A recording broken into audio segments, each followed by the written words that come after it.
Warangal master plan కు ప్రభుత్వం ఆమోదం 80 కోట్లతో inner ring road greater Warangal municipal corporation towers నిర్మాణానికి 32 కోట్లు కాళేశ్వరం లేకున్నా వరి సాగు పెరిగింది బీఆర్ఎస్ తప్పుడు ప్రచారం పటాపంచలైందన్న రేవంత్ రెడ్డి మేడిగడ్డ కుంగి నీటి నిల్వ పరిస్థితి లేకున్నా రికార్డు స్థాయిలో ధాన్యం పండిందని ట్వీట్ ఇది తెలంగాణ రైతుల ఘనతని సీఎం ఎక్స్లో పోస్ట్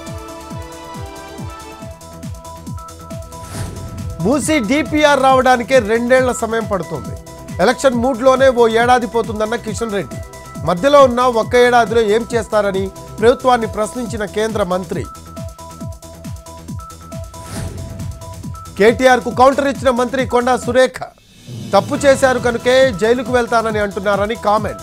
తప్పు చేయనప్పుడు భయపడాల్సిన అవసరం లేదన్న మంత్రి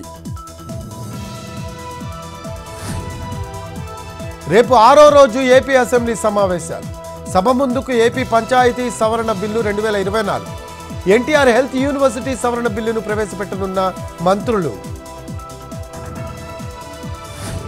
తెలంగాణలో అందుబాటులోకి మరో ఎయిర్పోర్ట్ మామునూరులో విమానాశ్రయం కోసం నిధులు విడుదల 253 ఎకరాల భూసేకరణకు 205 కోట్లతో ఉత్తర్వులు జారీ 6 గ్యారెంటీలపై బీఆర్ఎస్ బీజేపీ ఆరోపణలు ఖండించిన సీతక్క గత 10 ఏళ్లలో స్వలాభం తప్ప ప్రజల సంక్షేమం పట్టించుకోలేదన్న మంత్రి వైసీపీ ప్రభుత్వంపై కూటమి ప్రభుత్వం అసత్యాలు ప్రచారం చేస్తోంది బడ్జెట్ పద్దులు అర్థం కావడం లేదా అంటూ ప్రశ్నించిన బుగ్గన ఢిల్లీలో లగచర్ల ఫార్మా బాధిత కుటుంబ సభ్యులు రేపు జాతీయ ఎస్సీ ఎస్టీ కమిషన్ చైర్మన్ జాతీయ మానవ హక్కుల కమిషన్ని కలవనున్న బాధితులు మహారాష్ట్రలో జోరుగా ప్రచారం చేస్తున్న పవన్ ఎన్డీఏ హయాంలోనే 500 ఏళ్ల తర్వాత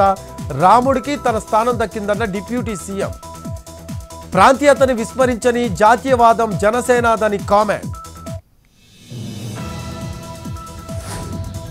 జార్ఖండ్ ఖనిజ సంపదపై బీజేపీ కన్నేసింది ఇండియా కూటమిని గెలిపించాలని కోరిన భట్టి జార్ఖండ్ భవిష్యత్తును కూటమి కాపాడుతుందని కామెంట్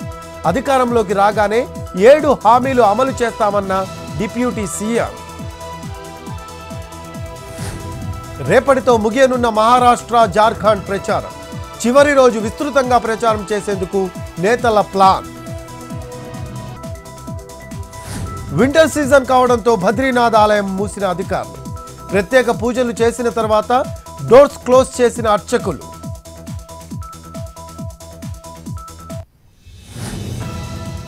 కేరళలో ఓ వ్యక్తి నిర్వాకం అంబులెన్స్కు దారివ్వకుండా కార్ డ్రైవింగ్ హారన్ మోగిస్తున్నా పట్టించుకోని వ్యక్తి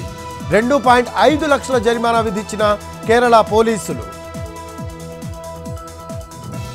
నటి కస్తూరిని కోర్టులో హాజరుపరిచిన పోలీసులు ఈ నెల 29 వరకు జ్యుడిషియల్ కస్టడీ విధించిన న్యాయస్థానం చెన్నైలో తెలుగువారిపై అనుచిత వ్యాఖ్యలు చేసిన నటి